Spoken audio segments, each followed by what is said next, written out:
In today's video, we're taking a look at the Firefly 4K camera. Now, this is an FPV camera that can record at the same time 4K footage or 1080p footage if you'd like that. However, what we're going to do today is we're not going to take a look at its overall recording capabilities because I'm currently unable to unless I set this up on a quadcopter.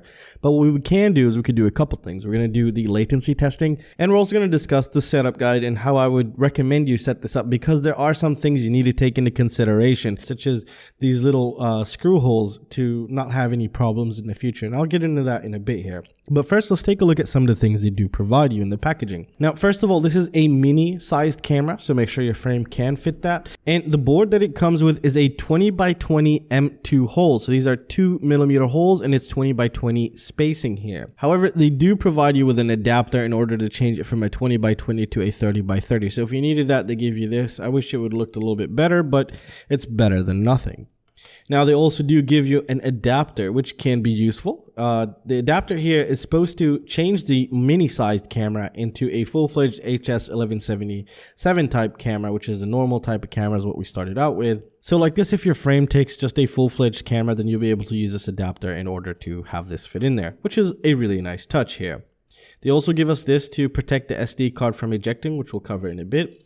They give you an extra ribbon cable, which is always really great to see here. However, I really don't like this type because this is the super sensitive, if you bend this, it breaks the traces, and basically you broke the wire that's transmitting the data and you could have problems. So that's why I think they gave you two of these, because more than likely you'll probably end up breaking one. So just be very gentle and delicate with how you install this, and just always keep an eye on the ribbon cable here so you don't screw it up. But it's nice that they give you an extra, but if both of them go out, you're basically screwed until you order another one. So that's something to take into consideration here. Let's put this to the side. We'll come back to that in a bit.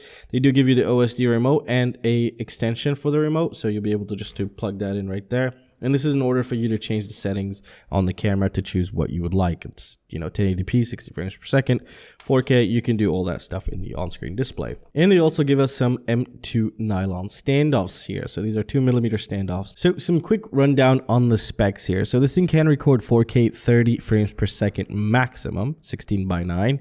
And at 2.7K and below, it can record 60 frames per second. And even at 1080p, it could hit 120 frames per second, which is really great, especially if you want to slow down and speed up the footage. So you could easily do that, and that's really nice. You get more frames to work with if you're recording in 1080p. I've done that previously in a video where I've sped up the cinematic whoop and then also slowed it down. I was recording at the time, I think also around 120 frames per second as well. And it's really nice because it gives you more flexibility when you slow down. You still have those frames. You don't have to do some kind of optical flow blending or frame blending. So that's something really nice to have here.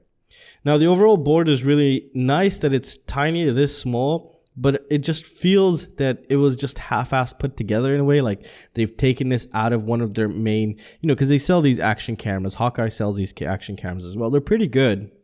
They're not bad. They're definitely usable. They're what I would consider the high-end budget Chinese cameras. Not the best, but they're good. They're usable. And I think what they've done is just taken the internals out and just added some mounting holes and just, did it like that. I think it was just a quick made product. But the latency is where it really hurts the most. Now, to install this is very simple. It comes with silicone wires. You just, the red is going to go to 5 volt. The black is going to go to ground, and the yellow is going to go to your video line, your cam input, your VI, video input, whatever it might be on your flight controller. And here we have this for the on-screen display remote, which comes in the box as well, which I showed you earlier. Now, something to take into consideration, which I think is very important and a lot of people discuss, is you do not want to use metal standoffs on this, because that could make some terrible noise. And that goes the same for any of these cameras, especially like the HGLRC also has that issue as well. It just creates very bad problems, and you just want to just put plastic standoffs into this. And even in the packaging, they give you plastic standoffs, so you don't have to they're hoping you won't put some metal standoffs in there. So that's something you want to take into consideration here, and make sure you don't put metal standoffs, because that could give you some really bad noise. As soon as you arm, you can't see shit anymore. So keep that in mind. And it could also damage it depending on the type of noise that's actually leaking into it. All right, so now let's go ahead and jump into the latency testing. Now the latency testing was very disappointing in my opinion, very, very disappointing. And let's start with the LED turning on. So this simulates that, you know, it's in a black room and all of a sudden the LED turns on. Then we can measure the difference between when the LED turned on and when this actually started sending it through the yellow line right here. So with the LED turning on, the best latency was 34 milliseconds. It's almost acceptable. Above 35 milliseconds just going to be terrible, because you also have to factor in your goggles latency.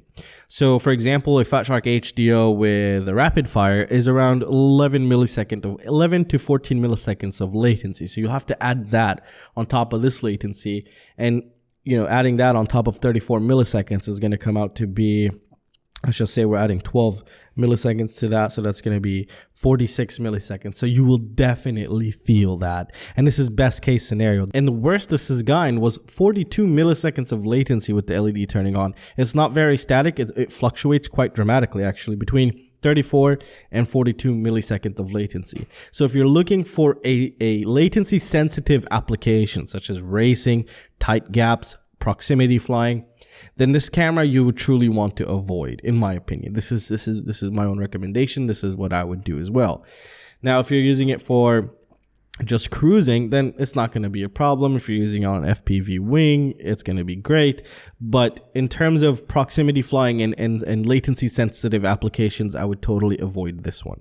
Now let's switch over to the LED turning off, which is, you know, a full bright room and all of a sudden, boom, there's no light. And usually we do see an increase in latency in all cameras in that, because, you know, you have your exposure kicking in, you have your wide dynamic range doing some stuff also. So what we see here is we also do see that increase. The best latency with the LED turning off was 39 milliseconds, which is still terrible. So just remember, under 15 milliseconds, under 10 milliseconds is just a golden zone. It's a beautiful zone. There's even some cameras with 1 millisecond or 1.4 millisecond latency and 2 millisecond latency. So this is just really, really slow. And so yeah, 39 milliseconds with the LED turning off was the best, which is not acceptable. And 48 milliseconds was the worst with the LED turning off, which is also very unacceptable, especially if you're doing proximity flying. Now, saying that doesn't make it a bad camera. It just means that this is not a great camera for proximity flying, for racing. The latency you will definitely feel, because you just add 14 plus milliseconds depending on what goggles you're using, and that's your latency. So you're talking in the 50 millisecond range, which is quite a lot here. So yeah, just make sure you have that in mind before purchasing this. Now, the overall video quality I have not tested yet, but we will be testing it in the upcoming days. I'll set this up on some kind of a micro possibly, and just try to enjoy it and see how bad the latency actually is, and also see how good the quality is, so if there's a nice little balance between them. But in my opinion, the Runcam Split 3 is my favorite. Even though it doesn't hit 4K, it has the best footage that's totally usable, and to this day that's the only one I'd highly recommend as a split camera. But again, this is a personal preference, but from what I've seen on my screens, you guys usually get the, you know, edited version minus, you know, my compression, you get YouTube's compression, so you don't really see the raw video files. And the Runcam Split 3, even though it's 1080, it's one of the best I've ever used, and it's the only one I would recommend, and I would actually set up on a quadcopter. I'm not saying this is bad. I haven't personally tested this yet, but the latency on those as well is much better. But again, this is a personal preference, and you decide what you want. And again, everything's linked down below. I really hope this was helpful to someone out there, and I'll see you guys in the next one. Peace out.